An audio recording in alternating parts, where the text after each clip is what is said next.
Mga kabisnes naming minamahal, makikisuyo po kami. Naglalambing po kami sa inyo. Kung maaari po sana ay pakisuportahan natin Alminda Cariaga Mix Vlog. Alminda Cariaga Mix Vlog. Right? Alright! Bira! Bira! Hi everyone! Welcome back po sa ating YouTube channel. Ito po ang inyong lingkod, Alminda Mix Vlog. Bumabati ng magandang hapon dito sa Pilipinas. Magandang umaga sa atin sa around Middle East po. Panibagong reaction video natin, mga kabisnes, mga kapapi. Nakakatawa lang at ay hindi lubos natin maisip na ganito kamahal ang paligo ni Jonathan. Kumbaga may presyo yung pagpapaligo kay Jonathan dito kay kabisnes. Ang maligo lamang siya, yun ang binabayaran sa kanya ni kabisnes, ang kanyang pagligo. Bagamat ay hindi man yan nakaklaro na iyon lang talaga, kasi yun naman talaga ang inuutos sa kanya ni kabisnes, ang maligo siya, di ba? At nabanggit din ni kabisnes doon sa kanyang vlog yung pagpunta niyang pagbisita kay Nanay Marita at kay Jonathan na pwede pa raw bumalik si Jonathan anytime gusto niyang bumalik magtrabaho. Yun nga ang sinabi sa kanya. O pwede kang bumalik doon. Yun nga ang sinasabi natin. Wala kang ginagawa doon pero may sahod ka. Hindi ba? So obviously talaga ang pagpasok ni Jonathan ay wala lang, kumbaga maliligo lang siya, kumbaga maglilinis lang siya ng sarili niya, ay sinasahuran siya ni kabisnes ng 10,000 baga, di ba no? Napakaswerte naman ni Jonathan, no? Wala naman yata tayong nakikita na ang pagligo lamang ay sinasahuran, di ba? Ito lang si Jonathan. Yung mga konsiderasyon ng ka-business family sa kanya na ma-inspired lang siya na matutong magbanat ng kanyang sariling buto. Kumbaga magbanat ng buto, maghanap ng trabaho, magtrabaho ng maayos. Yun lang, kumbaga bigyan siya ng inspirasyon ng ka-business family. Yun nga, ang pagpaligo lang ay binabayaran na sa kanya ni ka-business. Pero mga ka-business, mga kapapi, kahit ganon pa man ang ginawa ni ka-business, nagrereklamo pa rin si Jonathan. Ang dami pa rin niyang nasasabi, Siguro pangungugali na itong ni Jonathan ganito, di ba? Yung mga taong tumutulong sa kanya ay kung mapapansin niya na parang kaunti o parang hindi sapat ang tulong sa kanya, ay kumbaga ay inirereklamo niya dito sa kanyang dito, katulad na lang dito na yung pagbisita nila ka-business dito kay Jonathan, at nabanggit na naman itong ni Jonathan na pumunta siya dito kay Renji na ni kay Power Ranger, na sinabi niya binigyan daw naman siya ng bigas, pero yung grocery nga daw ay hindi na katulad ng dati na isang karton talaga ang binibigay. Ngayon daw ang binibigay puro noodles na lang, wala na daw yung delata or etc. Itong binabanggit ni Jonathan. Ang hindi na lang niyang iniisip ang magpasalamat siya na mayroon pa ring taong nagmamalasakit at nagmamahal sa kanilang mag-ina. Sino ba naman ang mag-atubiling magbigay sa ganong di ba? Mayroon bang siyang nakikita, kahit naman siguro gobyerno natin ay walang makapagbigay ng ganon sa kanya. Pero itong si Jonathan reklamo pa rin. Ang mahirap lang kasi sa kanya, para ba kasing naninira siya dito sa taong tumutulong sa kanya doon sa kabila. Ito yung mahirap sa kanya, di ba? At yun din lang naman ang napapansin ko, na dapat sana yun ay kumbaga barahin o sawayin ni Renji yung pinagsasabi niyang ganon. Dapat sana sabihin nitong si Power Ranger na wag ganon, Jonathan, magpasalamat ka na lang, may nagbigay pa sa'yo at nagmamalasakit pa rin si Kuya ka-business sa'yo. Hindi nila kasi pabayaan sa kanilang vlog kung ano-ano itong pinagsasabi ni Jonathan. Sa akin mga ka-business, mga kapapi, napuna ko lang yon sa pagsanalita nitong si Jonathan, ay hindi man lang sinaway nitong si Renji, na dapat man lang ay sawayin niya sa ganon, di ba? Ipaintindi niya dito kay kay Jonathan na kahit kahit isang butil lang ng bigas o isang salop na bigas lang ang maibigay sa'yo, dapat mo nang ipagpapasalamat yun, hindi ba? Hindi yung pabayaan mo magsalita against sa isang tao. Ito ang mahirap kay Jonathan Ang paninira niya sa isang tao, hindi niya maaalis sa pangingisip niya. Hindi naman natin siyang masasabi, baliw siya kasi marunong siyang magsalita, marunong siyang manira ng kapwa niya. Kumbaga, hindi natin maintindihan kung anong mayroon siyang panguugali. Maraming nagsasabi na talagang ugali na talaga yung ganyan, di ba? So, dito rin napapansin natin mga kabisnes, mga kapapi, kahit ano pang gawin mo, kahit ano pang sasabihin mo, may mapupuna pa rin ang mga viewers na ito, di ba? Katulad na lang nung pagpunta ni Kabisnes dito kay Jonathan, at mayroon pa rin against sa ginawa ni Kabisnes na iyon, mayroon pa rin na hindi maganda, negatibo, na nandyan nagko-comments dito kay Renji na against kay Kabisnes. By the way, dito sa mga nagko-comment na ito, kaya nga yung sinabi na nga, pinaliwanag nga ni Kabisnes dito sa pagpunta niya kay Jonathan, kaya hindi niya gaano na-i-vlog o hindi niya na gaano na susubaybayan sila Jonathan, ay simple lang, umiwas siya sa mga issue na hindi dapat, kasi ang napapasama kasi si Kabisnes, alam naman po natin yun, maraming nagsasabi, maraming nagko-comment na against talaga sa kanya dito sa mga vlog nila Power Ranger at sa kanitong si Thinking Body. So hindi rin natin na masisisi na nasasaktan din si Kabisnes dito sa mga nagko-comment na hindi maganda sa kanya, di ba, na although alam naman po natin na talaga naman ang punot dulo na nagbablog dito kay Jonathan ay itong si Kabisnes. Wala namang pagtatalo doon na kung gaano ang pagtulong ni Kabisnes dito kay Jonathan mula sa simula hanggang ngayon. Ang pinupunto lang ni Kabisnes doon, kaya siya nag-iiwas, ayaw na kasi niya ng issue. Kumbaga, kahit ano pang gawin niyang pagtulong o ano mang gawin niyang pag-uunawa dito kay Jonathan, ang hantungan kasi si Kabisnes pa rin ang masama. Ang nakikita kasi natin at ang nababasa natin, ang pinakamasamang tao na tumulong dito kay Jonathan ay si Kabisnes. Hindi kasi naiisip ng mga nambabash o ng mga followers o ng mga viewers nitong si Thinking Body kung saan natagpuan o kung sino at bakit na ngayon ay nabablog na nila Thinking Body at ni Renji itong si Jonathan, nang dahil naman ito kay Kabisnes. Narinig po naman natin kung ano yung sinabi ni Kabisnes na kaya siya umiiwas kasi ayaw niya ng magulo yung community niya nang dahil lang dito kay Jonathan, di ba? Kaya marami pa rin ang hindi nakakaintindi. Yun, marami pa rin ang negatibo. Kumbaga, hindi lahat, kumbaga namumulat nila kung ano yung katotohanan. Yung iba ay ganun pa rin ang kanilang magko-comment, against pa rin sila dito kay Kabisnes, kahit anong ginawa ni Kabisnes dito. At naalaman naman natin ay yung tungkol sa DSWD nga, na ay ito pa lang sila Nanay Marita at sila Jonathan ay inireject ng DSWD kasi nga hindi na nga sila sa lansangan nakatira, hindi ba? Binigyan na nga sila ng bahay nitong sila Thinking Body. So, kumbaga, etong DSWD kumbaga, bumitaw na rin dahil mayroon na rin tumutulong dito kay Jonathan.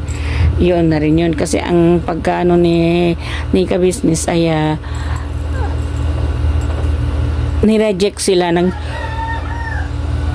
DSWD, itong si Jonathan saka si Nanay Marita. At si Nanay Marita bago mailagak dito sa home of the age, kailangan pa rin si Nanay Marita matutukan yung kanyang kalusugan, kumbaga maipagamot muna bago siya mapasok.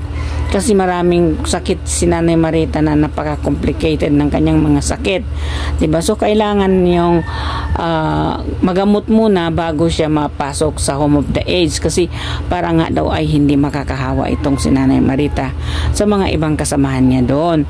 So mayroon din nagsasabi na naging negatibo yung pagko-comment nila doon sa sinabi ni Kabisnes. Naging totoo lang naman si Kabisnes doon, dahil ay syempre at ay kahit papano etong si Nanay Marita at saka si Jonathan, minahal ito ni Mr. Kabisnes at tinuri kasi nilang kapamilya nila itong si Jonathan.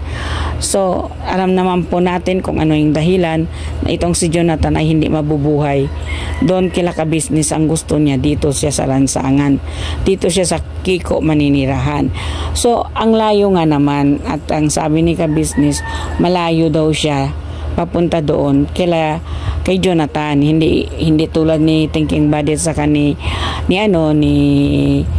Renji, malapit sila dito kay Jonathan. Kumbaga kung saan siguro malapit madadaanan nila Thinking Buddy at saka ni Power Ranger itong sila Jonathan, kung saan sila nakatira.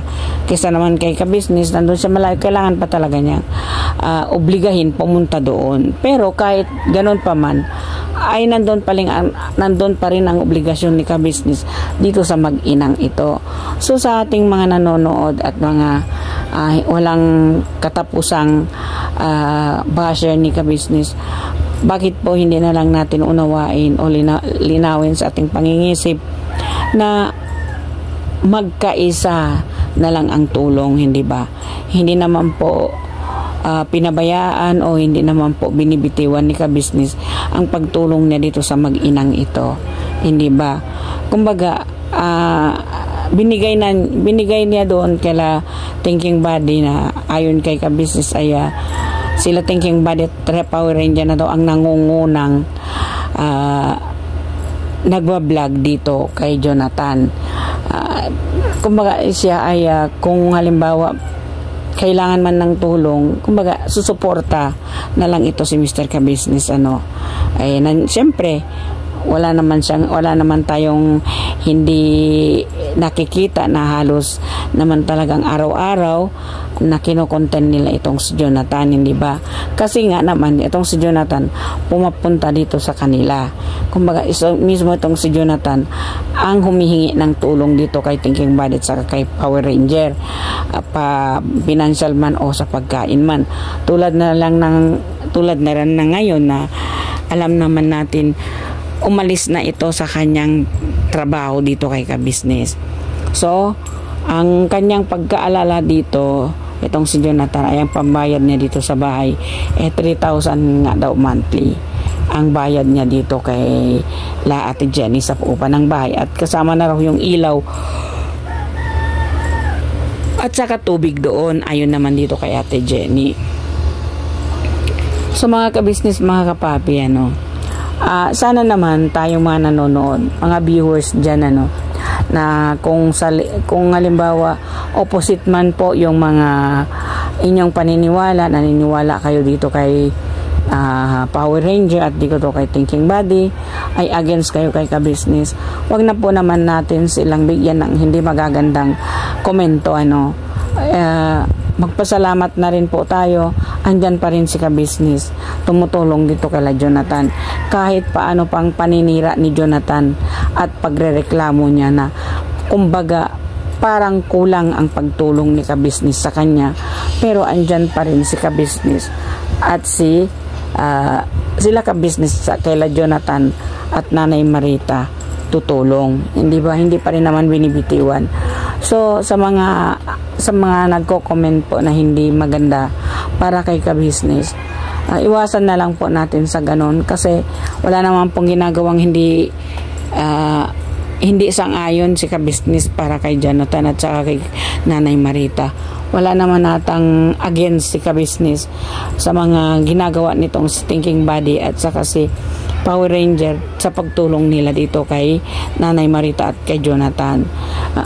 Hindi ko po talaga maintindihan tumutulong si ka-business, marami pa rin kayong napupuna. Hindi tutulong si ka-business, mas lalo kayong maraming mapupuna.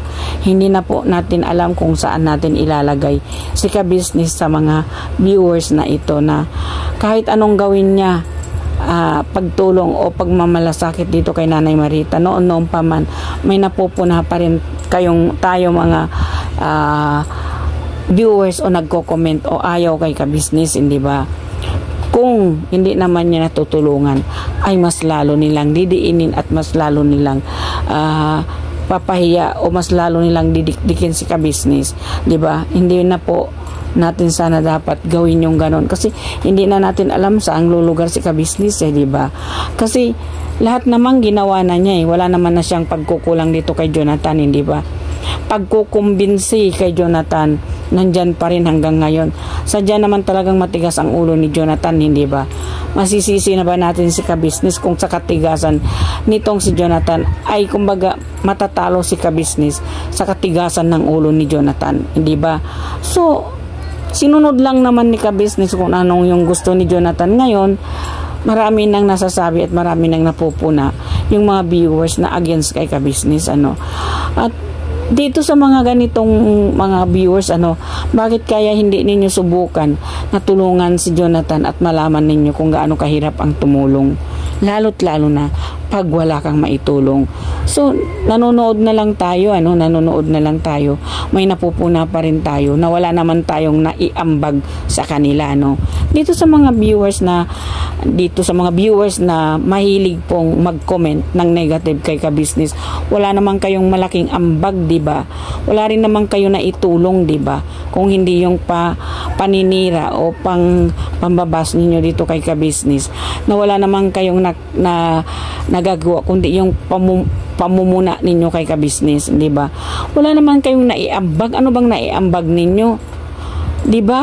Yun, real talk lang naman tayo, di ba? Dito sa mga against kay ka-business, kung mag-comment na hanggang ngayon, mayroon naman, kahit sabihin natin, na i-perfect natin na mag-good vibes na lang tayo dito, wala naman na tayong dapat ipangamba kasi itong si Renji, labas-pasok na rin naman dito kay ka-business, hindi ba?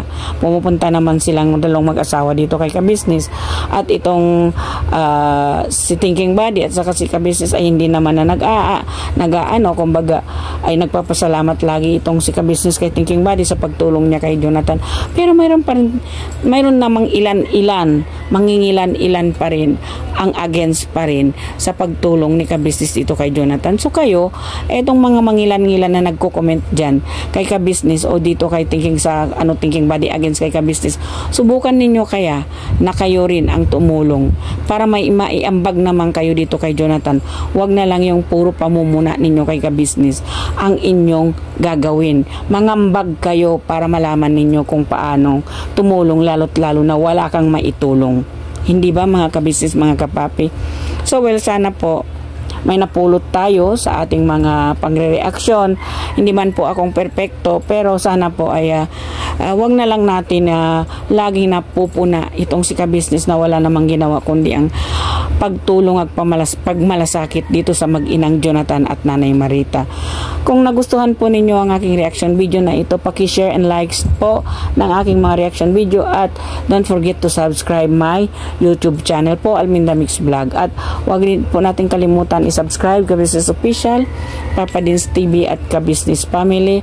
At ang 8 kagwang po na dagdag na si Kagwang Estong Official at naging 9 na sila. Ang dagdag po ay 3. Si Kagwang Wakiwak Official, Kagwang Estong Official at isa ang Kagwang Damulag official po, naging siyam na sila ngayon. So, suportahan po natin ang mga siyam na kagwangs at ang kaibigan ni Kabisnes, si Kahimas TV, at ang best friend ni Papa Dins na nag-iisang best friend niya, si Papa Sundot TV po, at ang aking mga kasamahang reactors na magigiting reactors, si Nataong Gala Vlog, Anime Reactors TV, Mampleris Channel, Kalingap Turak, PLC Katangay, Analisa Reality TV, at Analisa Reality TV, at ang MK Inday Cry TV po, at ang inyong lingkod Alminda Mix Vlog nagsasabi may Allah bless us all at magandang hapon po sa lahat. See you again. Bira Banat mga kabisnes. Bye bye po.